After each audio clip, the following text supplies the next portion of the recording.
السلام معزز سامعین کرام، السلام علیکم ورحمۃ اللہ وبرکاتہ۔ جیسا کہ آپ حضرات کو علم ہے کہ آج جمعہ المبارک کا دن یہ ایسا جمعہ المبارک کا دن ہے کہ جو کہ اسلامی سال کا آخری جمعہ المبارک ہے۔ اسلامی سال کے 12 مہینے، جن میں سے 4 مہینے بڑے حرمت والے، بڑے احترام والے، بڑے ہی عزت والے ہیں۔ اسلامی سال کا آغاز وہ بھی حرمت والے مہینے سے ہوتا ہے اور اسلامی سال کا اختتام وہ بھی حرمت والے مہینے سے ہی ہوتا ہے۔ اسلامی سال کا آغاز یہ بھی ایک بہت بڑی اور عظیم الشان ہستی کی شہادت سے ہوتا ہے اور اسلامی سال کا اختتام وہ بھی بڑی ہی عظیم الشان ہستی کی شہادت سے ہی ہوتا ہے۔ اسلامی سال کے آغاز کے اندر یکم محرم الحرام کے دن خلیفہ ثانی سیدنا فاروق اعظم رضی اللہ تعالی عنہ اس دنیا فانی کو چھوڑ کر اپنے خالق حقیقی سے جا ملتے ہیں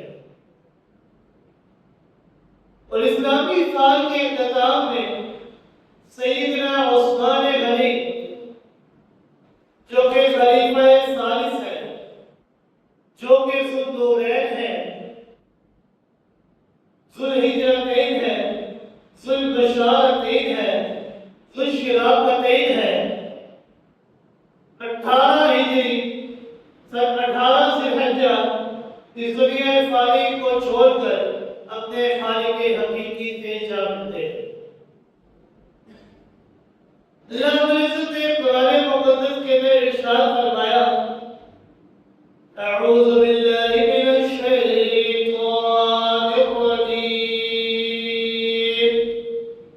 بسم اللہ الرحمن الرحیم، ان عدة الشهور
جس دن اللہ رب العزت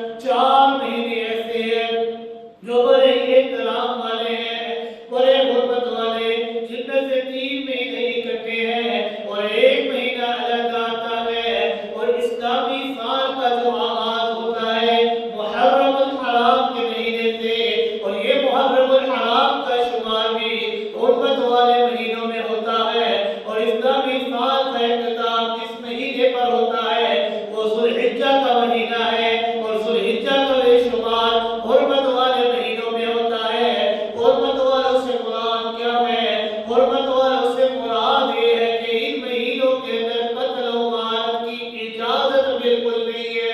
اس مہینے کے اندر ایک دوسرے کے ساتھ بری بات کرنے کی اجازت نہیں ہے۔ بری بات اور قتل و غارت سے عام مہینوں کے اندر بھی منع کیا گیا ہے، لیکن ان 4 مہینوں کے اندر بالخصوص اللہ نے منع کیا کہ یہ 4 مہینے بڑے احترام والے، بڑے حرمت والے، لیکن اسلامی سال کے آغاز کے اندر بھی جو شہادت ہوتی ہے وہ بھی خلیفہ ثانی سیدنا فاروق اعظم رضی اللہ تعالیٰ، اور اسلامی سال کے اختتام میں بھی اس عظیم الشان ہستی کی شہادت ہوتی ہے، وہ بھی خلیفہ ثانی سیدنا عثمان غنی رضی اللہ تعالیٰ۔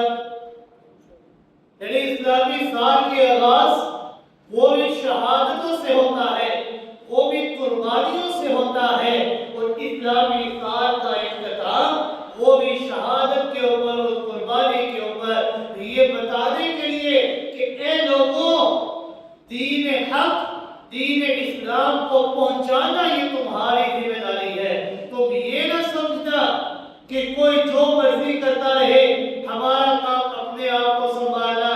نہیں۔ اللہ رب العزت نے خیر امت کا لقب ہمیں عطا فرمایا، اس امت محمدیہ صلی اللہ علیہ وسلم کو خیر امت کا لقب عطا فرمایا۔ اس کی وجہ ہی یہی ہے، کنتم خیر امت اخرجت للناس تعملون بالمعروف وتنہون عن المنکر، کہ اللہ نے تمہارے پر یہ ذمہ داری عائد کی ہے کہ تم نے صرف اپنے آپ کی فکر نہیں کرنی، تم نے اپنی ذات کی فکر نہیں کرنی، بلکہ جو تمہارے ماتحت ہیں تم نے ان کا بھی خیال کرنا ہے، جو تمہارے آس پاس کے لوگ ہیں تم نے ان کا بھی خیال کرنا ہے، تم نے ان کو بھی نیکی کا حکم دینا ہے اور برائی کے کاموں سے روکنا ہے۔ یہ نہیں کہنا کہ جو جہاں پر لگا ہے لگا رہے، ہم اپنے آپ کو دیکھتے نہیں۔ خیر امت کا لقب عطا کرنے کا مقصد یہ تھا کہ تم نے امر بالمعروف اور نہی عن المنکر کی یہ ذمہ داری عائد کرنی ہے۔ اگر اس ذمہ داری کو چھوڑ دیا جائے تو ہم خیر امت کا لقب حاصل کرنے کے حقدار نہیں بنتے۔ سیدنا فاروق اعظم رضی اللہ تعالی، سیدنا عثمان غنی رضی اللہ تعالی، انہوں نے بھی اپنی جان قربان کر دینا بہتر سمجھا، لیکن دین حق کو پہنچانے سے پیچھے نہیں رہے۔ اپنی جان میں قربان کر دی، لیکن دین اسلام کو چھوڑنا اور دین اسلام سے پیچھے ہٹنا گوارا نہیں کیا۔ سیدنا عثمان غنی رضی اللہ تعالیٰ کے متعلق گزشتہ جمعہ المبارک میں تفصیل سے ہم نے گفتگو کی تھی کہ وہ ایسی عظیم الشان ہستی ہے کہ جنہیں ذوالنورین ہونے کا لقب عطا کیا گیا، جنہیں ذوالشرکتین ہونے کا لقب عطا کیا گیا، جنہیں ذوالحجرتین ہونے کا لقب عطا کیا گیا، جنہیں ذوالبشارتین ہونے کا لقب عطا کیا گیا، جنہوں نے اپنی ہر چیز کو اللہ کے راستے میں قربان کر دیا، اپنی ذات کی فکر نہیں کی، اپنے پاس کھانے کو ہو نہ ہو لیکن لوگوں کی فکر کیا کرتے تھے، اپنے پاس جو چیز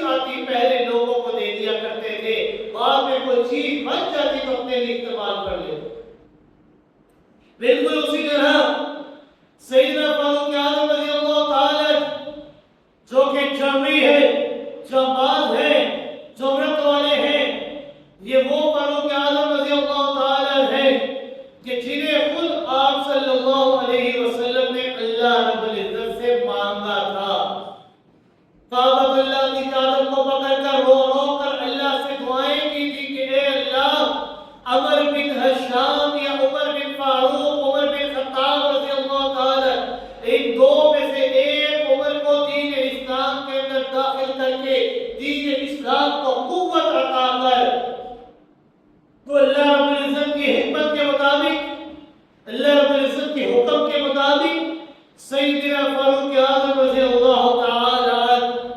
یہ دین اسلام کے اندر داخل ہو جاتے ہیں، دین اسلام کو قبول کر لیتے ہیں۔ آپ صلی اللہ علیہ وسلم کو شہید کرنے کے لیے گھر سے نکلتے ہیں، لیکن اپنی بہن کے گھر کے جاتے ہیں اور پتہ چلتا ہے کہ انہوں نے دین اسلام کو قبول کر لیا۔ وہاں پر جا کر ان کو مارتے ہیں، پیٹتے ہیں، لیکن وہ دین اسلام کو چھوڑنے کے لیے تیار نہیں ہوتی۔ یہاں تک کہتی ہے کہ اے عمر،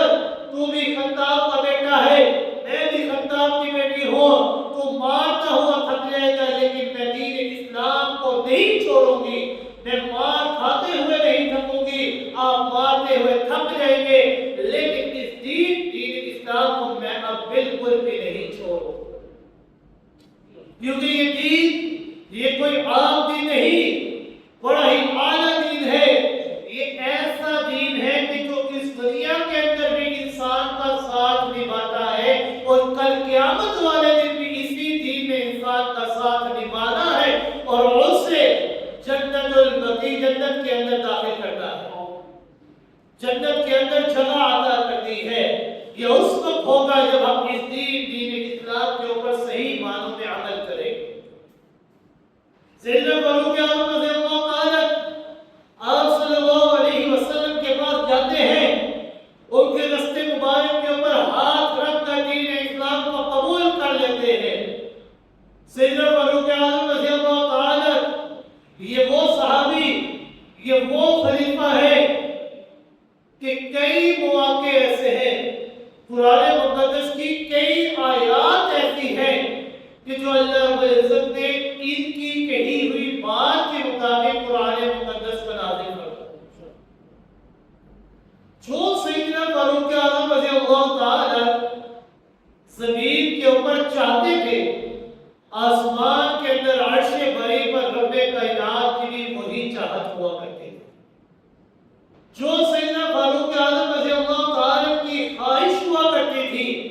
اللہ رب العزت انہی کی خواہش کو تکمیل دینے کے لیے قرآن مقدس کی مہر نازل کر دیا کرتے تھے، آیات نازل کر دیا کرتے تھے کہ جو زمین پر عمر چاہتے ہیں، عرش بری پر میں رب کائنات کی وہی چاہتا ہوں۔ فتح مکہ کا موقع ہے، پیغمبر کائنات صلی اللہ علیہ وسلم صحابہ کرام کے ہمراہ بیت اللہ کا طواف کر رہے ہیں، بیت اللہ کا طواف کر رہے تھے کہ جب مقام ابراہیم کے پاس پہنچتے ہیں تو آپ صلی اللہ علیہ وسلم صحابہ کرام سے فرماتے ہیں ھذا مقام ابینا، کہ اے لوگوں یہ ہمارے جد امجد حضرت ابراہیم خلیل اللہ علیہ السلام کی جگہ ہے، یہ وہ پتھر ہے کہ جس پتھر کے اوپر کھڑے ہو کر ہمارے جد امجد حضرت ابراہیم خلیل اللہ علیہ السلام نے بیت اللہ کی تعمیر کی تھی۔ دیکھیے کس طرح اللہ رب العزت نے اپنے قدرت کاملہ سے حضرت ابراہیم خلیل اللہ علیہ السلام کی نقوش کو، ان پتھروں کے اوپر نشانات کو ثابت کر دیا۔ آج بھی لوگ جب بیت اللہ کا طواف کرتے ہیں تو دیکھتے ہیں کہ آپ کے نقوش، آپ کے قدم مبارک کے نقشے بالکل اسی طرح موجود ہے جس طرح سیدنا ابراہیم خلیل اللہ علیہ السلام تعمیر کر رہے تھے بیت اللہ۔ آپ صلی اللہ علیہ وسلم نے صحابہ کرام سے یہ فرمایا کہ یہ ہمارے جد امجد حضرت ابراہیم خلیل اللہ علیہ السلام کی جگہ ہے، ھذا مقام ابینا۔ تو سیدنا فاروق اعظم رضی اللہ تعالی بے ساختہ پکار اٹھے افلا نتخذہ مصلی، کہ میرے محبوب پیغمبر صلی اللہ علیہ وسلم میری چاہت یہ ہے، میری منشا یہ ہے، میرا دل یہ چاہتا ہے کہ اس پتھر کے قریب کھڑے ہو کر ہم نماز پڑھیں۔ یعنی آپ کی چاہت کیا تھی کہ ہم جب طواف کو مکمل کر لیں، طواف کو مکمل کر لینے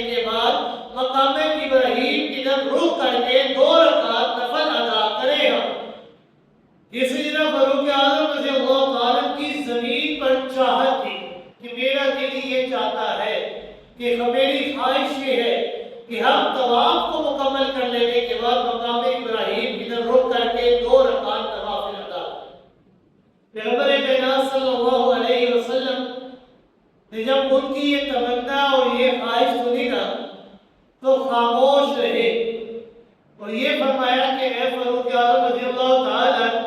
دل تو میرا بھی یہی چاہتا ہے، لیکن اے فاروق اعظم رضی اللہ تعالی، دین بنانا یہ میرا کام نہیں ہے۔ دین جو ہے یہ زمین پر نہیں بنتا،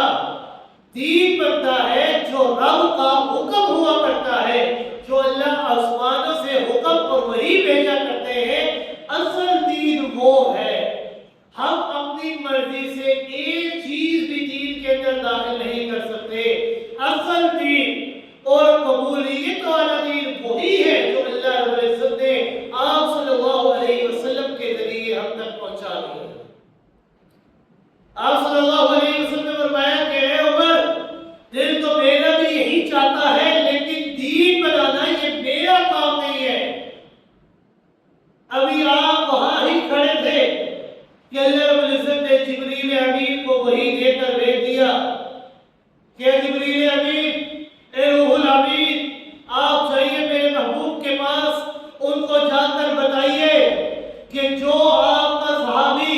جو آپ کا ساتھی فاروق اعظم زمین پر چاہتے ہیں، وہی میں رب کائنات عرش بری پر چاہتا ہوں۔ رب کائنات نے فرمایا، سورہ بقرہ کی آیت ہے، وَاتَّخِذُوا مِن مَّقَامِ إِبْرَاهِيمَ مُصَلًّى، کہ جو سیدنا فاروق اعظم رضی اللہ تعالی اس زمین کے اوپر چاہتے ہیں، اس فرش کے اوپر چاہتے ہیں، وہی چیز میں رب کائنات عرش بری پر چاہتا ہوں۔ رب کائنات نے فرمایا، وَاتَّخِذُوا مِن مَّقَامِ إِبْرَاهِيمَ مُصَلًّى، کہ میں آپ کو حکم دے رہا ہوں کہ مقام ابراہیم کے قریب کھڑے ہو کر آپ نماز ادا کریں۔ سیدنا فاروق اعظم رضی اللہ تعالی کی خواہش کی تکمیل یہ آج تک ہو رہی ہے۔ جو بھی حاجی، جو بھی عمرہ کرنے والے جب طواف کو مکمل کر لیتے ہیں، ان کا طواف یہ اس وقت تک مکمل نہیں ہوتا جب تک کہ وہ فاروق اعظم رضی اللہ تعالی کی خواہش کے اوپر، ان کی تمنا کے مطابق، ان کی دل کی چاہت کے مطابق مقام ابراہیم کی طرف رخ کر کے 2 رکعت نفل ادا کر لے۔ تو یہ سیدنا فاروق اعظم رضی اللہ تعالی کی شان اور خصوصیت ہے کہ کئی مواقع ایسے ہیں کہ جو وہ زمین پر چاہتے تھے، عرش بری پر بھی رب کائنات کی وہی چاہت ہوا کرتی تھی۔ جو وہ زمین پر چاہتے، رب کائنات بھی عرش بری پر وہی چاہتے تھے۔ اللہ رب العزت ان کی چاہت کے مطابق قرآن کو نازل کر دیا کرتے تھے کہ جو فاروق اعظم رضی اللہ تعالیٰ کی چاہت ہے اسی کے مطابق اللہ نے قرآن کو نازل کر دیا۔ اور یہ قرآن ان کی چاہت کے مطابق کوئی 1-2 مرتبہ نہیں بلکہ کئی مرتبہ نازل ہوا ہے۔ آپ جانتے ہیں کہ یہ جو شراب ہے یہ اس معاشرے کے اندر کس حد تک رچی بسی تھی۔ لوگ پانی کی جگہ پر شرابیں پیا کرتے تھے۔ شراب کی حرمت سے قبل کئی لوگ، کئی صحابی بھی وہ شراب پیا کرتے تھے۔ کوئی محفل بھی کھڑی ہوتی، کوئی مجلس بھی ہوتی، کوئی ضیافت، یہ اس شراب سے خالی نہیں تھی۔ یعنی اس شراب کی حرمت سے پہلے کوئی بھی محفل ہوتی وہ شراب سے خالی نہیں تھی جاتی۔ اللہ تعالیٰ نے اپنی حکمت کے مطابق، حکمت بالغہ کے مطابق اس شراب کی حرمت میں بتدریج ممانعت شروع کر دی، کیونکہ اللہ رب العزت کو اس بات کا بخوبی علم تھا کہ ایک چیز جو معاشرے کے اندر اس حد تک رچی بسی تھی کہ اگر اللہ رب العزت فوراً اس شراب کی ممانعت کا حکم دے دیتے تو لوگوں کے لیے شراب کو چھوڑ دینا مشکل ہو جاتا، کیونکہ وہ شراب کو پانی کی طرح سمجھ کر پیا کرتے تھے۔ کوئی محفل، کوئی ضیافت، کوئی مہمان نوازی شراب سے خالی نہیں دی جاتی، ہر موقع پر وہ شراب پیا کرتے تھے، اتنی عام تھی شراب۔ اسی لیے اللہ رب العزت نے اپنی حکمت بالغہ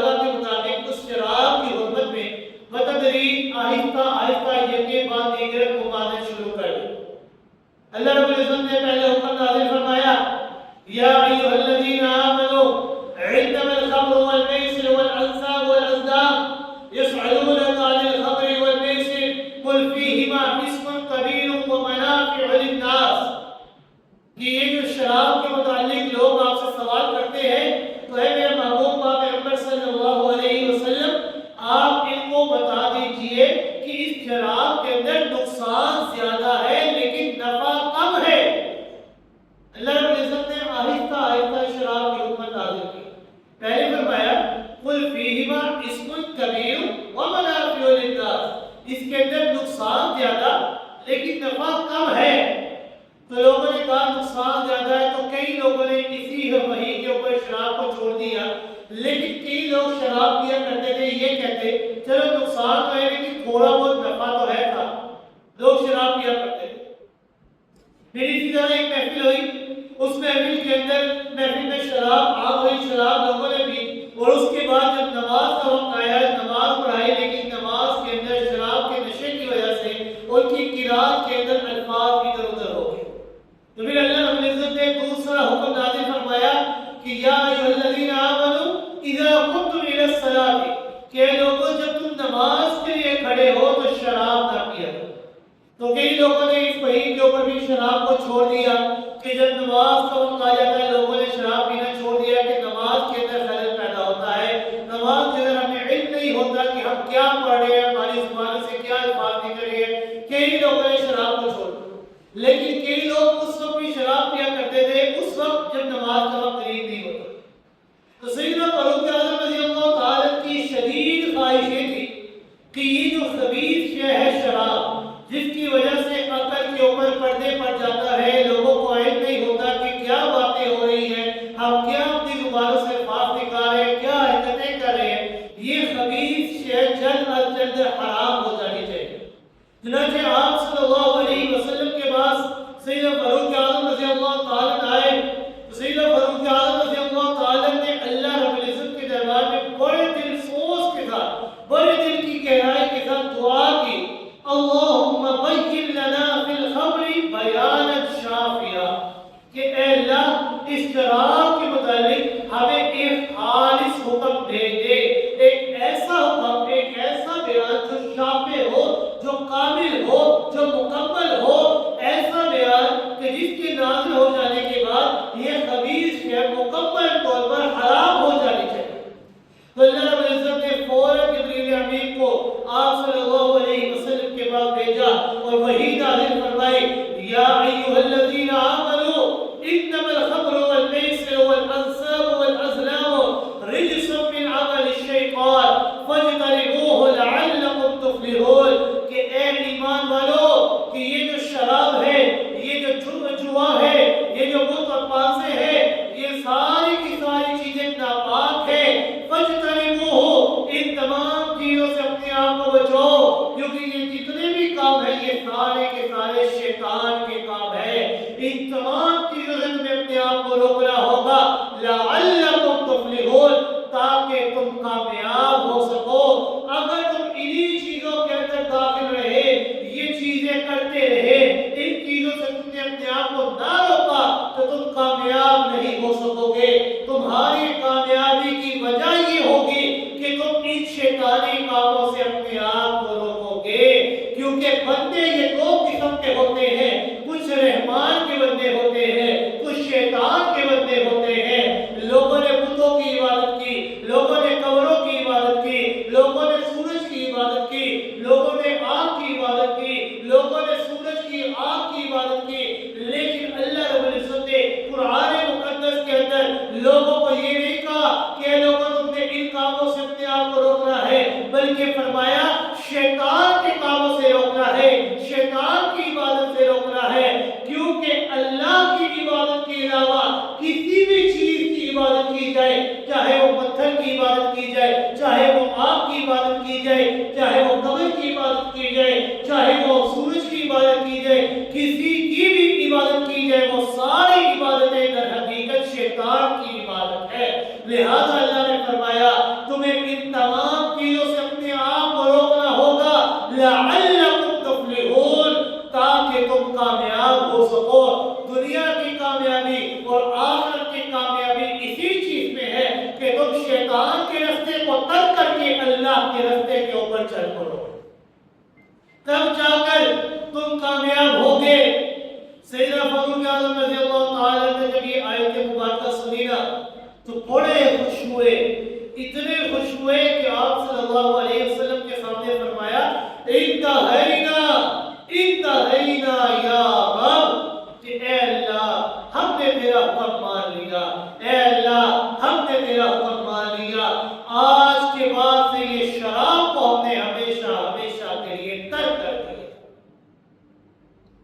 تو سیدنا فاروق اعظم رضی اللہ تعالیٰ عنہ یہ وہ صحابی تھے کہ اللہ رب العزت نے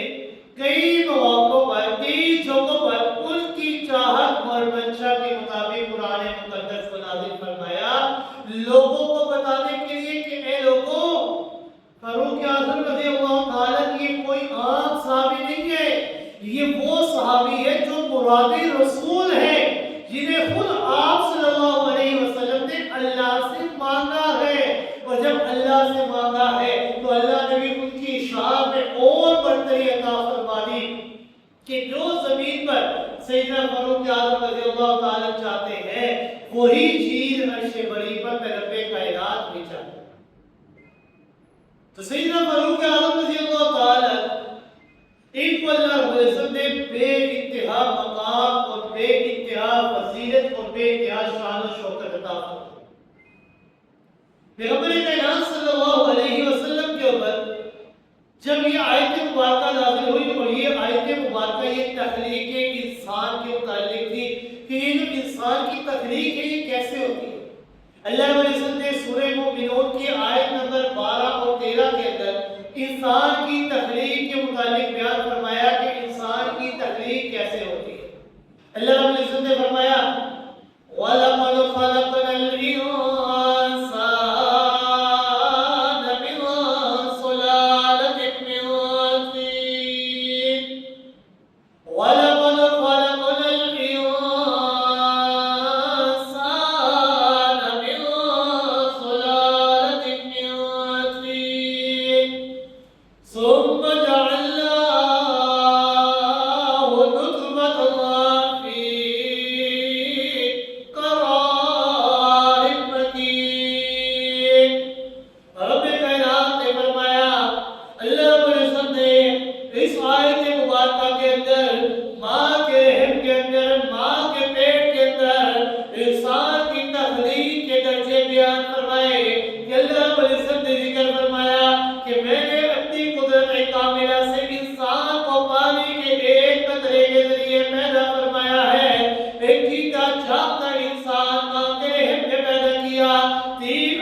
خیال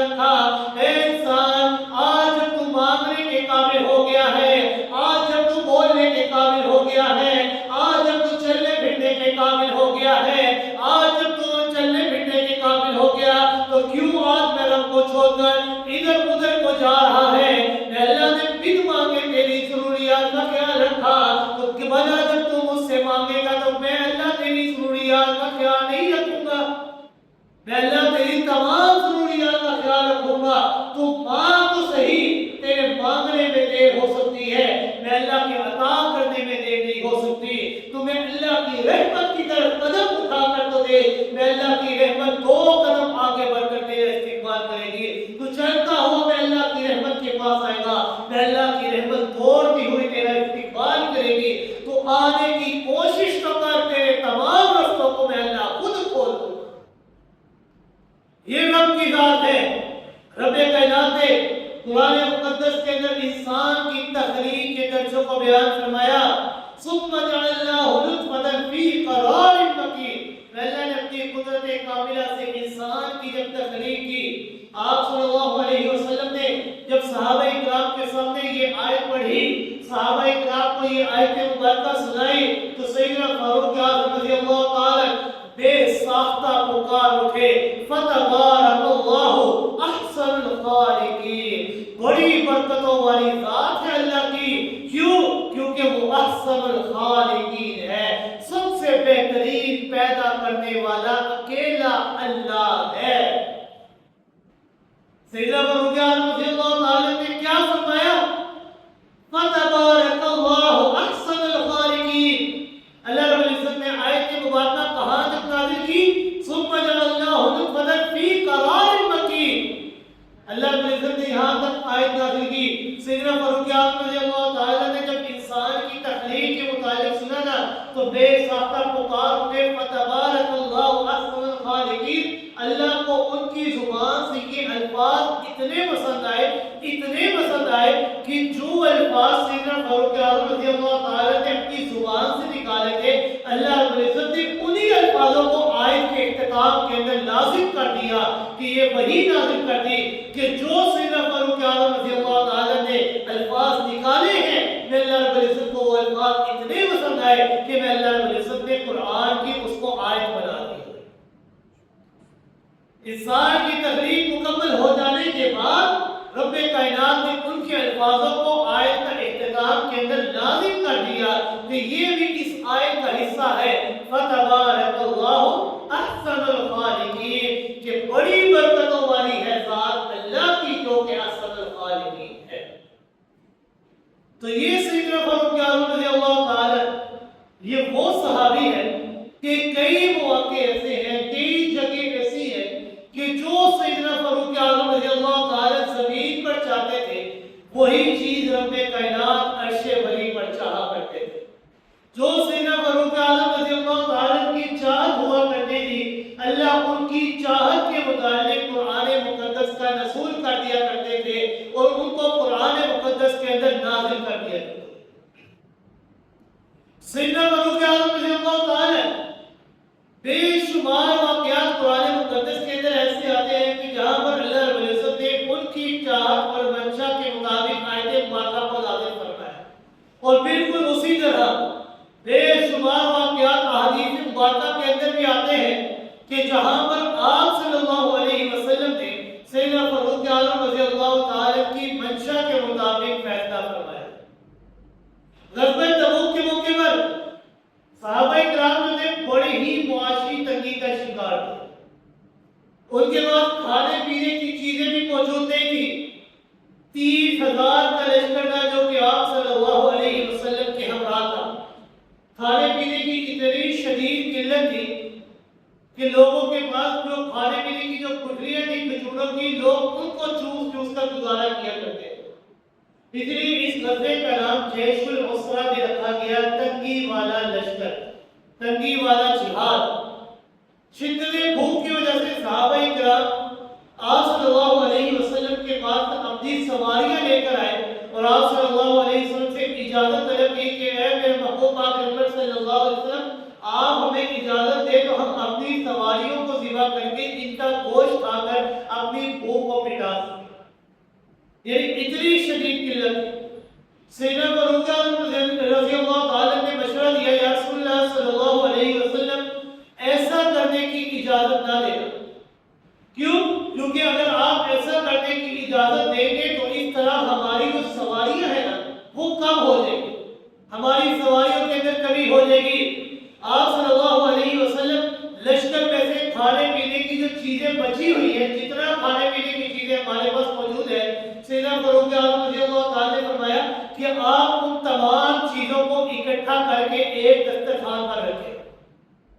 جب وہ تمام چیزیں ایک دسترخوان کے اوپر اکٹھی ہوگی، سیدنا فاروق اعظم رضی اللہ تعالیٰ نے فرمایا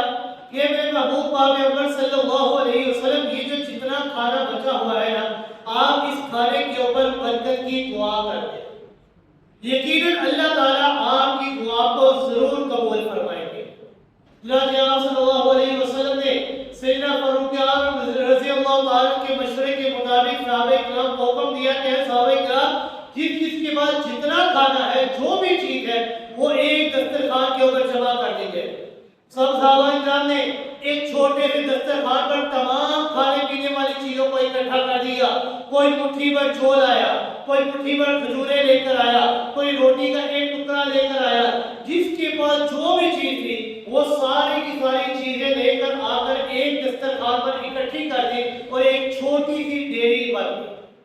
پھر آپ صلی اللہ علیہ وسلم نے اس ڈیری کے اوپر برکت کی دعا فرمائی۔ صحابہ اکرام سے فرمایا کہ صحابہ اکرام تم لوگ آؤ اور آ کر اپنی چاہت کے مطابق اس ڈیری سے کھانا کھا لو اور اپنے لیے جمع بھی کر لو۔ تو آپ صلی اللہ علیہ وسلم کی برکت کی دعا کا اتنا اثر ہوا تھا کہ 30,000 کا لشکر تھا۔ صحابہ اکرام آتے گئے، ایک ایک کر کے آتے گئے، اور تمام کے تمام صحابہ اکرام نے اپنی بھوک کو بھی مٹا لیا اور اپنے لیے آگے کے لیے سامان کو بھی اکٹھا کر لیا۔ لیکن جب اس دسترخوان کو دیکھا گیا تو جتنا کھانا اس برکت کی دعا سے پہلے موجود تھا، اتنا ہی کھانا وہاں پر ویسے کا ویسا ہی موجود تھا۔ یہ پیغمبر کائنات صلی اللہ علیہ وسلم کا معجزہ تھا کہ جس کے ظہور سے صحابہ کرام حتیٰ کہ خود آپ صلی اللہ علیہ وسلم بھی بے انتہا خوش ہوئے۔ تو یہ سیدنا فاروق اعظم رضی اللہ تعالیٰ کی وہ ہستی ہے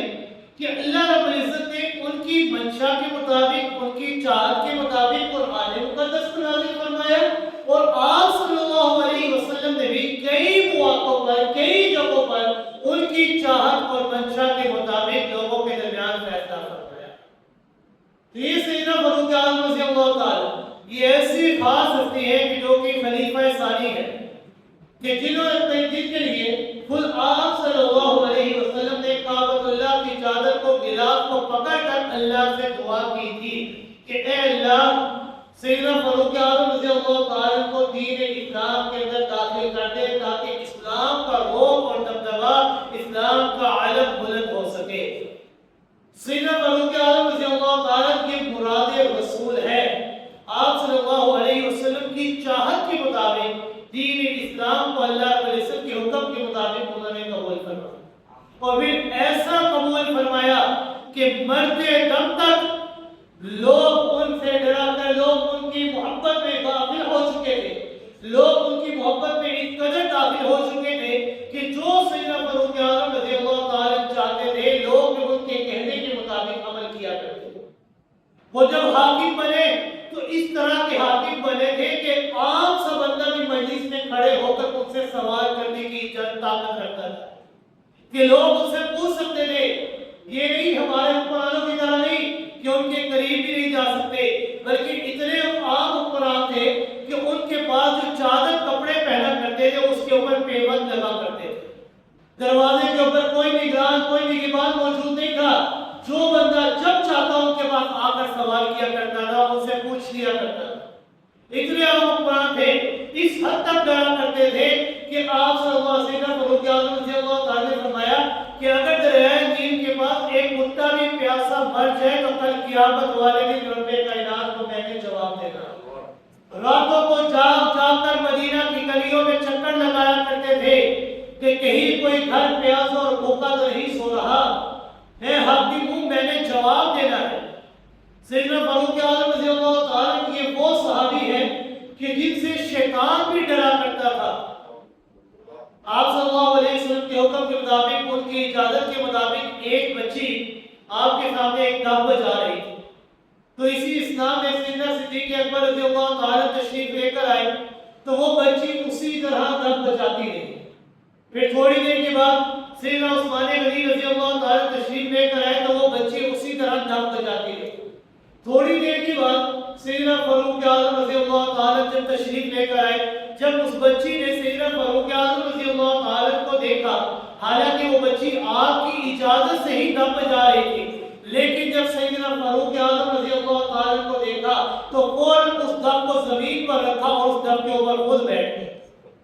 آپ صلی اللہ علیہ وسلم نے اس بچی کی حرکت کو دیکھ کر مسکرائے اور فرمایا کہ اے فاروق اعظم رضی اللہ تعالیٰ، آپ کو اللہ رب العزت نے یہ مقام اور رتبہ عطا فرمایا ہے کہ جس راستے سے آپ گزر رہے ہو نا، شیطان اس راستے کو ترک کر دیا کرتا ہے۔ کہ جس راستے سے آپ گزر رہے ہو، شیطان آپ سے اتنا ڈرتا ہے کہ شیطان اس راستے کو چھوڑ دینا گوارا سمجھتا ہے، لیکن آپ کا مقابلہ نہیں کر سکتا۔ تو یہ کہ مراد رسول یکم محرم الحرام سیدنا فاروق اعظم رضی اللہ تعالیٰ کی شہادت کا دن ہے۔ اسلامی سال کا آغاز یہ بھی حرمت والے مہینے سے ہوتا ہے اور اسلامی سال کا اختتام یہ بھی حرمت والے مہینے سے ہوتا ہے۔ اللہ رب العزت نے اسلامی سال کے مہینوں کی تعداد 12 مقرر فرمائی، جن میں 4 مہینے بڑے حرمت والے ہیں، جن میں محرم الحرام ہے اور ذو الحجہ کا مہینہ ہے۔ محرم الحرام کا آغاز یہ اسلامی سال کا آغاز بنتا ہے اور یکم محرم الحرام سیدنا فاروق اعظم رضی اللہ تعالیٰ کی شہادت کا دن ہے، اور 18 ذی الحجہ جو کہ حرمت والا مہینہ ہے سیدنا عثمان غنی رضی اللہ تعالیٰ کی شہادت کا دن ہے۔ اللہ رب العزت نے ان کی شہادت کے ذریعے ہمیں بتایا کہ اے لوگوں، یہ دین جو ہے نا، یہ یوں نہیں پھیلتا کہ آپ نے صرف اپنی فکر کرنی ہے،